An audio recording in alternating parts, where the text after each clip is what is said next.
The Windows Package Manager's default source of packages is the Windows Package Manager community repository. This is an open source location where contributions and suggestions are welcome from the community to grow the repository and improve it. It is located here on GitHub. If we look within the manifest folder, we can start to see the manifest files that are used to install, uninstall, or upgrade packages. If we look within the M directory, we can see Microsoft software packages. And if we pick one piece of software and drill down the folder structure, we can see all the folders relating to the different versions of that software.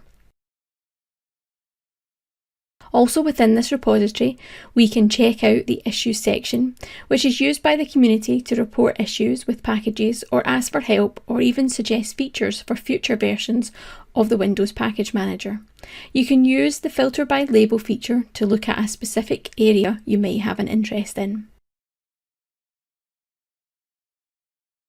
Within the pull request section, you can see the new packages submitted by the community and where they are in the pipeline of being available or not.